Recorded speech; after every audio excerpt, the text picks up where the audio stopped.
கவலை வேண்டாம். செல்வத்தில் குறைவா, லா தஹ்சன் இன்னல்லாஹ மஅனா. வறுமையா, லா தஹ்சன் இன்னல்லாஹ மஅனா. குழந்தை இல்லையா, லா தஹ்சன் இன்னல்லாஹ மஅனா. மனைவி வேண்டுமா, நீங்கள் விரும்புகின்ற மனைவியை எதிர்பார்க்கிறீர்களா திருமணம் முடிப்பதற்கு, லா தஹ்சன் இன்னல்லாஹ மஅனா. உங்களுடைய மனைவியின் பிரச்சனை உங்களோடு இருக்கிறதா, லா தஹ்சன் இன்னல்லாஹ மஅனா. உங்களுடைய பெற்றோர்கள் உங்களிடத்திலே முறையிடுகிறார்களா, உங்களுக்கு மாற்றமாக நீங்கள் விரும்பாத முறையில் நடந்து கொள்கிறார்களா, லா தஹ்சன் இன்னல்லாஹ மஅனா. கடனில் நீங்கள் மூழ்குகிறீர்களா, வெளியேறுவதற்கு வழி தெரியவில்லையா, லா தஹ்சன் இன்னல்லாஹ மஅனா. அல்லாஹ் ரப்புல் ஆலமீன் கூறுகின்ற தீர்வு, இந்த தீர்வை யார் தங்களுடைய வாழ்வில் ஏந்தி தங்களுடைய உள்ளத்தில் உறுதி கொண்டு கூறுகிறார்களோ, லா தஹ்சன், கவலைப்படாதே உள்ளமே, இன்னல்லாஹ மஅனா, எம்மை படைத்த ரப்பு எம்மோடு இருக்கிறான், அவன் நாடாமல் எந்த தீமையும் எந்த நன்மையும் உன்னை வந்தடையாது, லா தஹ்சன் என்று கூறினால் அல்லாஹ் எம்முடைய கவலைகளை எம்முடைய துன்பங்களை அல்லாஹ் நீக்குவான். இரண்டாவது, கவலைகள் நீங்க இரண்டாவது வழி அல் இஸ்திக்ஃபார். அலி இப்னு அபி தாலிப் ரலியல்லாஹு அன்ஹு அவர்கள் சொன்னார்கள், இந்த பூமிக்கு 2 பாதுகாப்பு இருக்கிறது. இந்த 2 பாதுகாப்பும் அகற்றப்பட்டால் இந்த பூமி அழிந்துவிடும். அதில் முதல் பாதுகாப்பு எம்மை விட்டு சென்று விட்டது. இரண்டாவது பாதுகாப்பு மறுமை வரை தொடர்ந்திருக்கும். யாருக்காவது தெரியுமா? நான் கேட்ட கேள்வி புரிஞ்சா இல்லையா? 2 பாதுகாப்பு, 2ம் சென்று விட்டால் உலகம் அழியும். ஒன்று எம்மை விட்டு சென்று விட்டது, இன்னொன்று எம்மோடு இருக்கிறது, மறுமை வரை.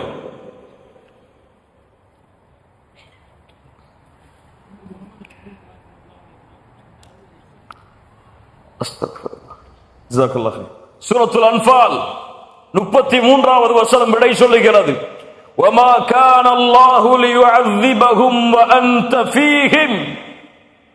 முஹம்மது ரசூலின் சமூகமே, அல்லாஹ்விற்கு நன்றி சொல்லுங்கள். அல்லாஹ் அந்த தூதரை எமக்கு வழிகாட்டுவதற்காக கொடுத்ததற்கு. அல்லாஹ் கூறுகிறான், நபியே, நீங்கள் இந்த பூமியில் இருக்கும் வரை என்னுடைய வேதனையை நான் இந்த பூமியின் மீது இறக்க மாட்டேன். இந்த பூமிக்கு வேதனையிலிருந்து தடுக்கக்கூடிய முதல் தடுப்பு முஹம்மது ரசூலுல்லாஹ் ஸல்லல்லாஹு அலைஹி வஸல்லம். நீங்கள் இருக்கும் வரை அவர்களை நான் வேதனை செய்ய மாட்டேன். இரண்டாவது, வமா கான அல்லாஹு முஅذிபஹும் வஹும் யஸ்தக்ஃபிரூன். அல்லாஹ்விடத்திலே பாவ மன்னிப்பை கேட்டுக் கொண்டிருக்கும் வரையும் அவர்களை நாம் வேதனை செய்ய மாட்டோம். இஸ்திக்ஃபார், முஹம்மது ரசூலுல்லாஹ் எம்மை விட்டு சென்று விட்டார்கள். ஆனால் இஸ்திக்ஃபார், பாவ மன்னிப்பு மறுமை வரை எம்மோடு இருக்கும். அல்லாஹ்வுடைய தூதர் ஸல்லல்லாஹு அலைஹி வஸல்லம் சொன்னார்கள், யார் இஸ்திக்ஃபாரை, பாவ மன்னிப்பை அதிகமாக தேடுகிறார்களோ, ஜஅல அல்லாஹு லஹு மின் குல்லி ஹம்மின் ஃபரஜா, ஒவ்வொரு துக்கத்திலிருந்தும் வெளியேறக்கூடிய வழியை, வமின் குல்லி தீகின் மக்ரஜா, ஒவ்வொரு நெருக்கடியிலிருந்தும் வெளியேறக்கூடிய வழியை, அவர் எண்ணாத புறத்திலிருந்து அவருக்கு வாழ்வாதாரத்தை அல்லாஹ் ஏற்படுத்துவார். எதை அதிகமாக செய்தால்? எதை அதிகமாக செய்தால்? இஸ்திக்ஃபார், பாவ மன்னிப்பை. கண்ணியத்துக்குரியவர்களே, உங்களுக்கு தெரியுமா, அஸ்ஸுனூப், பாவங்கள். உங்களுக்கு தெரியுமா எது இப்லீஸை அல்லாஹ்வுடைய ரஹ்மத்தில் இருந்து விலக்கியது? எது இப்லீஸுக்கு அல்லாஹ்வுடைய லானத்தை வாங்கி தந்தது? எது ஃபிர்அவுனையும் அவர்களுடைய சமூகத்தையும் கடலில் மூழ்கடித்தது? எது சமூது கூட்டத்தையும் நபி சாலிஹின் கூட்டத்தையும் அழித்தது? எது காரூனை இந்த பூமியில் சொருக வைத்தது, அழிக்க வைத்தது? இந்த பூமியில் ஏற்படுகின்ற கஷ்டம், இந்த பூமியில் ஏற்படுகின்ற துன்பம், இந்த பூமியில் ஏற்படுகின்ற வேதனை, இவற்றிற்கெல்லாம் காரணம் என்ன தெரியுமா? கேள்வி பலவாக இருந்தாலும் பதில் ஒன்றுதான். இதற்கெல்லாம் முக்கிய காரணம் அஸ்ஸுனூப், பாவங்கள். இந்த பூமியில் எந்த ஒரு சோதனையும் விழுவதில்லை, இந்த பூமி பாவத்தால் நிரம்புவதாலே தவிர. அல்லாஹ் ரப்புல் ஆலமீன் கூறுகிறான் சூரத்துர் ரூம் 41வது வசனம், ظهر الفساد في البر والبحر بما كسبت أيدي الناس. கடலிலும் நிலத்திலும் குழப்பங்கள் பரவுகிறது ஏன்? மனிதர்களுடைய கரங்கள் சம்பாதித்த பாவத்தால்.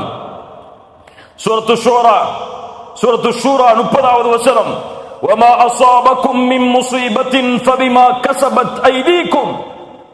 எந்த ஒரு சோதனைகளும் உங்களை சூழ்வதில்லை உங்களுடைய கரங்கள் சம்பாதிக்கும் பாவங்களாலே தவிர.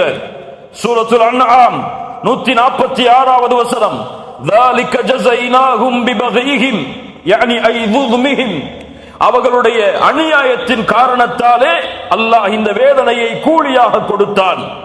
சூரத்துல் ஆல இம்ரான் 11வது வசனம், فأخذهم الله بذنوبهم. அவர்களுடைய பாவங்களாலே அல்லாஹ் அவர்களை பிடித்தான். அல்லாஹ்வுடைய தூதர் ஸல்லல்லாஹு அலைஹி வஸல்லம் சொன்னார்கள், உணவின் விரிப்பை நோக்கி பசித்தவன் எப்படி பாய்வானோ அது போன்ற எதிரிகள் என் சமூகத்தை நோக்கி பாய்வார்கள். அல்லாஹ்வுடைய தூதரே, அந்த நேரத்தில் நாங்கள் குறைவான எண்ணிக்கையில் இருப்போமா? அல்லாஹ்வுடைய தூதர் சொன்னார்கள், இல்லை, ஒருபோதும் இல்லை. பல் அன்தும் யௌமைதின் கஸீர் கஸீர். அதிகமான எண்ணிக்கையில் இருப்பீர்கள். ஆற்றில் வெள்ளப்பெருக்கத்திலே வரக்கூடிய நுரையை போன்று உங்களுடைய எண்ணிக்கை இருக்கும். என்ன அர்த்தம்? எண்ணிக்கை எல்லாம் கோடான கோடி. உலகத்தின் 2வது தரமுடைய மக்கள், எந்த நாட்டிலும் முதல் தரம், அவ்வளவு உலகத்தின் மெஜாரிட்டி. ஆனால் ஆற்றின் வெள்ளப்பெருக்கத்தில் வரக்கூடிய நுரைக்கு என்ன மதிப்போ அதுதான் அந்த எண்ணிக்கைக்கு மதிப்பு. ஏன் அல்லாஹ்வுடைய தூதரே? மேலும் சொன்னார்கள், அல்லாஹ் எதிரிகளுடைய பயத்தை, உங்களுடைய எதிரிகளுடைய உள்ளத்திலிருந்து உங்கள் மீதுள்ள பயத்தை அல்லாஹ் எடுத்து உங்களுடைய உள்ளத்தில் அல்லாஹ் வகனை சாட்டுவான். ஏன் இதுவெல்லாம் ஏன் நடக்கிறது? என்ன காரணம்? அல்லாஹ் விரும்பியதால் நடக்கிறதா? இல்லை. ஹுப்புத் துன்யா வ கராஹியத்துல் மௌத். உலக ஆசை, மரணத்தை வெறுக்கக்கூடிய தன்மை, இந்த இரண்டும் பெருகிவிடும் என்று அல்லாஹ்வுடைய தூதர் ஸல்லல்லாஹு அலைஹி வஸல்லம் சொன்னார்கள். ஆம், இதுவெல்லாம் எதை சொல்கிறது? இந்த பூமியில் பாவங்கள் நிலையாக இருப்பதால் தான் அல்லாஹ்வுடைய சோதனையும் வேதனையும் வருகிறது. இது ஒட்டுமொத்த சமூகத்திற்கும் தனிப்பட்ட மனிதருக்கும் சரி. ஆனால் கேள்வி கேட்கலாம், பலர் பாவம் செய்கிறார்கள், ஆனால் அவர்களுக்கெல்லாம் அருட்கொடைகள் கொட்டு என்று கொட்டுகிறது. பாவம் செய்யக்கூடிய மனிதன் செல்வத்தில் அதிகரிக்கிறான். பாவம் செய்யக்கூடிய மனிதனுக்கு உலகத்திலே மாடான மாளிகைகள் எப்படி கிடைக்கிறது? பாவம் செய்தால் தண்டனை உண்டென்றால் ஏன் இப்படி நடக்கிறது? அல்லாஹ்வுடைய தூதர் ஸல்லல்லாஹு அலைஹி வஸல்லம் அதற்கும் பதில் சொன்னார்கள். ஒரு அடியானுக்கு அல்லாஹ் இந்த பூமியில் உள்ள அருட்கொடைகளை கொடுக்க ஆரம்பிக்கிறான். அவன் பாவம் செய்தாலும் என்றால் அது அவனுக்கு கொடுக்கப்படுகிற அருட்கொடை அல்ல, அவனுக்கு அல்லாஹ் கொடுக்கின்ற வாய்ப்பு. சிறிது சிறிது அல்லாஹ் அவனை பிடிப்பான். எப்படி? இந்த ஆயத்தை ஓதிக்கொள்ளுங்கள். சூரத்துல் அன்ஆம் 44வது வசனம், ஃபலம்மா நஸூ மா ذُكِّرُوا بِهِ فَتَحْنَا عَلَيْهِمْ أَبْوَابَ كُلِّ شَيْءٍ. எப்போது எம்முடைய நினைவை அவர்கள் மறக்கிறார்களோ அப்போது வானத்துடைய எல்லா கதவுகளும் அவர்களுக்காக திறக்கப்படும். அல்லாஹ்வை மறந்தால் வானத்துடைய கதவுகள் திறக்கப்பட்ட அருட்கொடைகள் கொட்டும். ஆனால் ஹத்தா இதா ஃபரிஹூ பிமா ஊது, அல்லாஹ் கொடுத்ததை கொண்டு அவர்கள் நிம்மதியோடு வாழ்ந்து கொண்டிருக்கும் பொழுது அஹத்னாஹும் பக்தா, திடீரென அல்லாஹ் அவர்களை பிடித்து விடுவான். அதற்கு பிறகு நஷ்டவாளிகளாக அவர்கள் மாறிவிடுவார்கள். அல்லாஹு அக்பர். கண்ணியத்துக்குரியவர்களே, உங்களுடைய வாழ்வாதாரம் குறைகிறது என்றால், ரிஸ்கில் உங்களுக்கு நெருக்கடி ஏற்படுகிறது என்றால் ஒரே காரணம்தான், நீங்கள் பாவத்தில் மூழ்குகிறீர்கள். உங்களுடைய இல்மு குறைகிறது என்றால் ஒரே காரணம்தான், பாவத்தில் மூழ்குகிறீர்கள். இப்னு மஸ்ஊத் ரலியல்லாஹு அன்ஹு அவர்கள் சொன்னார்கள், ஒருவன் கற்கின்ற இல்மை மறக்கிறான் என்றால் அதற்கு காரணமாக நான் அறிவது பில் ஹதீஅத்தி யஅமலுஹா, அவன் செய்யக்கூடிய பாவம்தான். இமாம் ஷாஃபிஈ ரஹிமஹுல்லாஹ் இமாம் மாலிக் அவர்களுடைய மாணவர். இமாம் மாலிக் அவர்கள் இமாம் ஷாஃபிஈ அவர்களுடைய இல்மின் திறமையை பார்த்து வியந்தார்கள். 9 வயதில் இமாம் மாலிக் எழுதிய முவத்தாவை முழுவதுமாக மனனம் செய்தார்கள். இமாம் ஷாஃபிஈ 9 வயதில் அழைத்தார்கள், யா ஷாஃபிஈ, உன்னுடைய இல்மை பார்த்து வியக்கிறேன்.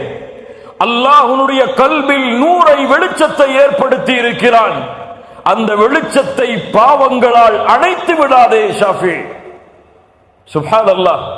என்ன அறிவுரை பாருங்கள், என்ன அறிவுரை பாருங்கள். ஆம் கண்ணியத்துக்குரியவர்களை, எல்லாவற்றிற்கும் பாவங்கள் தான் காரணம்.